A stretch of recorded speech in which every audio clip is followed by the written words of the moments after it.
மகர ராசி நேயர்களே, மகர ராசி உத்திராட நட்சத்திரம், மகர ராசி திருவோணம், மகர ராசி அவிட்டம், மகர ராசி. உங்களுடைய ராசிக்கு அப்படின்னு சொல்லும்போது மகர ராசிக்கு அப்படிங்கிறத நான் சொல்கிறேன். மகர ராசிக்கு வந்து பார்த்தீங்க அப்படின்னு சொன்னால் வாழ்வில் வெற்றி பெற கடைபிடிக்க வேண்டிய சில விரதங்கள் விஷயங்கள் அப்படின்னு சொல்லும்போது இதெல்லாம் நீங்கள் வாழ்க்கையில் கற்றுக்கணும். கடமையை அலட்சியம் செய்யாதீர்கள், வெற்றிக்காக குறுக்கு வழியில் வழி தேடாதீர்கள். இதெல்லாம் உங்கள் வாழ்க்கையில் நீங்கள் கற்றுக்கணும்.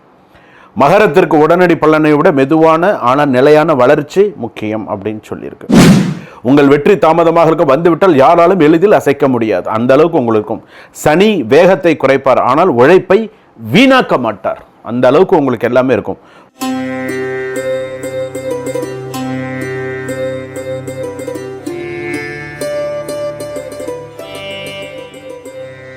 ஜனனி ஜென்ம சௌக்கியானாம் வர்தனை கலசம்பதாம் பதவி பூர்வ புண்ணியானாம் லிக்கியதே ஜென்ம பத்திரிகா கஜானனம் பூதகணாதி செவிதம் கபித்த ஜம்பு பலசார பக்ஷிதம் உமாசுதம் சோக விநாச காரணம் நமாமி விக்னேஸ்வர பாதபங்கஜம். ஆதித்யாயச்ச சோமாய மங்களாய புதாயச்ச குரு சுக்கிர சனிபியஸ்ச ராகவே கேதவே நமஹா. நவகோள்களின் துணை கொண்டு மாதா பிதா குரு ஆசீர்வாதத்துடன் உலகெங்கும் வாழக்கூடிய நேயர்கள் அனைவருக்கும் வணக்கம். நான் மக்கள் ஜோதிடர் டாக்டர் வி ராஜ்குமார் சிவாச்சாரியார் பேசுகிறேன். எல்லாரும் எப்படி இருக்கீங்க? உங்களை அனைவரையும் காண்பதில் மிக்க மகிழ்ச்சி. எனது பூரண ஆசீர்வாதம் ஒவ்வொரு குடும்பத்திற்கும் உண்டு. இன்றைய தினம் நாம் பார்க்கக்கூடியது வாழ்வில் வெற்றி பெற. நம்ம வாழ்க்கையில் நம்ம வெற்றி பெறணும். நம்ம வாழ்க்கையில் தோல்விகளே நமக்கு வந்து பார்த்தீங்கன்னா சொல்லுவாங்க இல்லையா, தோல்வி வெற்றிக்கு முதல் படிக்கட்டு அப்படின்னு சொல்கிறா இல்லையா, அந்த மாதிரி நம்மளுடைய தடைகள் உடைந்து வெற்றி காண வேண்டும். அந்த வெற்றிக்கு அடிப்படை என்ன அப்படிங்கிறத நம்ம 12 ராசிக்கும் நம்ம பார்க்க போகிறோம். நான் இப்போ ஒரு ராசிக்கு ஒரு விஷயம் இருக்குது. வாழ்வில் வெற்றி பெற 12 ராசிக்கு நம்ம தெய்வ வழிபாடு அப்படிங்கிறது நம்ம யூஸ்வலாக நம்ம பண்ணுறது. அந்த தெய்வ வழிபாடுக்கு அடுத்ததாக விரதம் அப்படின்னு சொல்லக்கூடியது. இந்த விரதம் வந்து ரொம்ப மிக மிக முக்கியமானது. சில பேர் சொல்லுவாங்க விரதம் இருக்கிறதெல்லாம் வந்து நான் இப்படி இருக்க விரதம் இருக்கேன், நான் அப்படி விரதம் இருக்கேன்லாம் சொல்கிறாங்க. ஆனால் அந்த விரதம் இருக்கிறதுலையே நிறைய விஷயங்கள் இருக்குது. இப்போது நீ ஒரு விரதம் இருக்க அப்படின்னு வச்சுக்கோங்களேன், முருகப்பெருமானுக்கு நீ விரதம் இருக்க, அல்லது ஒரு அம்பாளுக்கு விரதம் இருக்க, சிவபெருமானுக்கு விரதம் இருக்க, சிவராத்திரிக்கு விரதம் இருக்க, ஏதோ ஒரு விஷயம் விரதம் அப்படின்ற ஒரு வார்த்தை அப்படின்னு வந்துடுத்து அப்படின்னு சொன்னாலே, நீ விரதமாக இருக்கும்போது கோவப்படுற, விரதமாக இருக்கும்போது கெட்ட வார்த்தைகள் பேசுகிற, விரதமாக இருக்கும்பொழுது ஏதோ சில விஷயங்கள் அதுக்கு இது இல்லை. நீ கோவப்பட விரதம்ங்கிறது சாத்வீகமாக இருக்கிறதுக்கு பிறகு தான் விரதம். சாத்வீகமாக இருக்கணும், கோவப்படக்கூடாது, நம்ம இப்படி தான் இருக்கணும்னு ஒரு கணக்கு இருக்குது. அதாவது இந்த விரதம் நம்ம சொல்கிறோம்ல, கோபத்தை அடக்குவதும் ஒரு விதமான விரதம். எது? கோபத்தை அடக்குவதும் ஒரு விதமான விரதம் அப்படின்னு சொல்லுவாங்க. பொய் பேசாமல் இருப்பது ஒரு விரதம், தெரியுமா? பொய் பேசாமல் இருக்கு. இன்னைக்கு நாளில் நீ பொய் பேசலன்னா அதுவே உனக்கு ஒரு பெரிய விரதம் இருந்ததுக்கு சமம், தெரியுமா? அதே போல் பிறரை காயப்படுத்தாமல் இருப்பதும் ஒரு விதமான விரதம். எப்படி? அடுத்தவர் மனதை நோகடிக்காமல் இருக்க பற்றி அதுவும் ஒரு விதமான விரதம் தான். அதே போல் பெற்றோரை மதிப்பது ஒரு விரதம். இன்றைக்கி யார் அம்மா அப்பாவை மதிக்கிறா சொல்லுங்க பார்க்கலாம். பெற்றோரை மதிப்பது ஒரு விரதம். காலையில் ஸ்கூல் போகிற குழந்தைகள் கூட அம்மா அப்பா காலை தொட்டு கும்பிட்டுட்டு போகணும். வீட்டில் தாத்தா பாட்டி பெரியவங்க இருக்காங்களா, பாதத்தை தொட்டு கும்பிட்டுட்டு போகணும். பாட்டி நான் படிக்க போகிறேன், தாத்தா நான் இப்போ ஸ்கூலுக்கு போகிறேன், நான் காலேஜுக்கு போகிறேன். இதனால் ஒன்றும் கௌரவம் கிரீடம் இறங்கிடாது. இதனால் கௌரவம் கிரீடம்லாம் இறங்கிடாது. நீ எந்த அளவுக்கு நீ பெரியவங்களை மதிக்கிறியோ அந்த அளவுக்கு உனக்கு நிறைய நல்ல விஷயங்கள் இருக்கும். உழைப்பில் நேர்மையாக இருப்பது ஒரு விரதம், தெரியுமா? நீ செய்கிற வேலையில் நேர்மையாக இருக்கிறது ஒரு விதமான விரதம் அப்படின்னு சொல்லுவாள். அதே போல் தேவையில்லாத செலவை கட்டுப்படுத்துவது விரதம். கண்டா பின்னான்னு காசு செலவு பண்ணுறது, அதெல்லாம் நீ கட்டுப்படுத்தினா அது ஒரு விரதம், தெரியுமா? இதெல்லாமே இருக்குது. இதெல்லாம் சும்மா நான் சொல்லலை. இதெல்லாம் நீ கரெக்டாக நீ ஃபாலோ பண்ணுறியான்னு நீ முதல்ல பார்த்துக்கோ. அடுத்ததாக வாரத்திற்கு ஒரு நாள் இறைநிலையில் இருப்பது விரதம். டெய்லி வேலைக்கு போகிறோம், டெய்லி 1008 பிரச்சனைகள், டெய்லி ஒரு நாளாவது இறைநிலையில் மெடிடேஷன் பண்ணுறோம். ஒரு நாளாவது ஒரு 15 நிமிடமாவது ஒரு மௌன விரதம் இருப்பது. மௌன விரதம்ங்கிறது நீ 8 மணிக்கு மேலே மௌன விரதம் இருக்க முடியுமா? யாராவது எதாவது கேட்பாங்க, பதில் சொல்லி தான் ஆகணும், பேசி தான் ஆகணும். காலையில் நீ இருக்கலாமே, ஒரு 5:30 மணிலேருந்து 6 மணி வரைக்கும் காலையில் சீக்கிரமாக எழுந்திருந்து அந்த மாதிரி ஒரு மௌன விரதம் அப்படிங்கிறது இருக்கலாம். ஸோ இதெல்லாம் ஒரு விரதத்திற்கான ஒரு இது. பசித்தவருக்கு உணவு கொடுப்பதும் ஒரு விதமான தர்மம் அப்படின்னு சொல்கிறது. பசித்தவருக்கு உணவு கொடுக்கறது ஒரு விதமான தர்மம் அப்படின்னு சொல்லி, அப்போது இதெல்லாம் இருக்கிறதுனால நம்ம எப்படி இருக்கணும், இந்த விரதம் இருக்கிறது, தெய்வ வழிபாடு செய்கிறதெல்லாம் மிக முக்கியமானது. வாங்க வீடியோக்குள்ளே போவோம், கடைசி வரைக்கும் ஸ்கிப் பண்ணாமல் பாருங்கள். உங்களுக்கு ஏதாவது டவுட்ஸ் இருந்ததுன்னா உடனே இமீடியட்டாக ஒரு அப்பாயின்மெண்ட் ஃபிக்ஸ் பண்ணி உடனே உங்களுடைய சுய ஜாதகத்தையும் ஒரு முறை பார்த்து கொள்ளுங்கள். வாழ்க வளமுடன், இன்பமே சூழ்க, எல்லோரும் வாழ்க.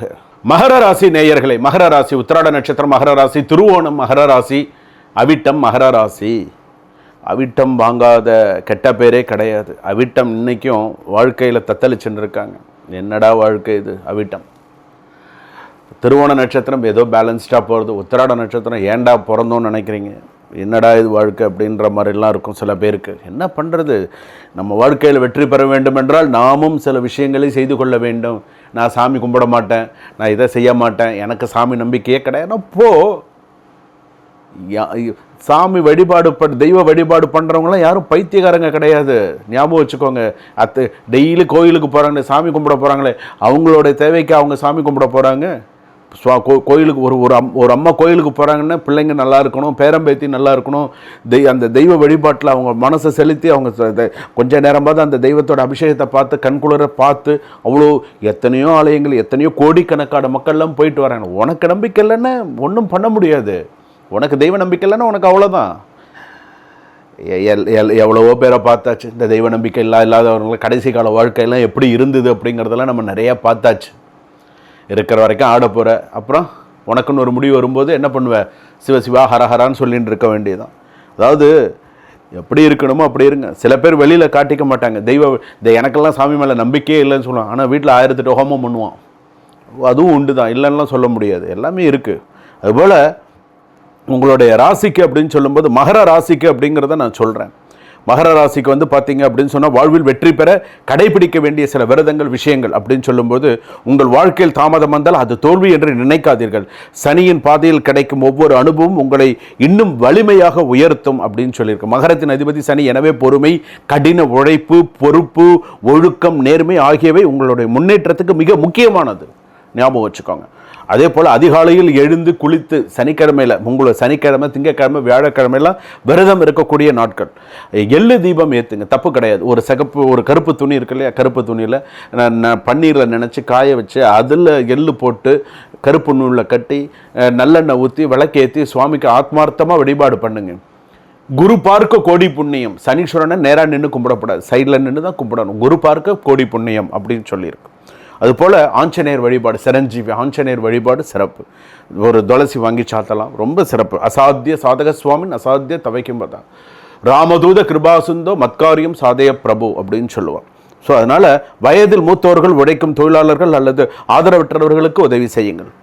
அதுபோல் சில விஷயங்கள்லாம் நீங்கள் பண்ணினீங்கன்னா சிறப்பு. அநியாயம் முற்றிலும் தவறுங்கள். எது நியாயமோ அதை செய்யுங்க. பொறுப்புகளை தட்டி கழிக்காதீங்க. இதெல்லாம் நீங்கள் வாழ்க்கையில் கற்றுக்கணும். கடமையை அலட்சியம் செய்யாதீர்கள். வெற்றிக்காக குறுக்கு வழியில் வழி தேடாதீர்கள். இதெல்லாம் உங்கள் வாழ்க்கையில் நீங்கள் கற்றுக்கணும்.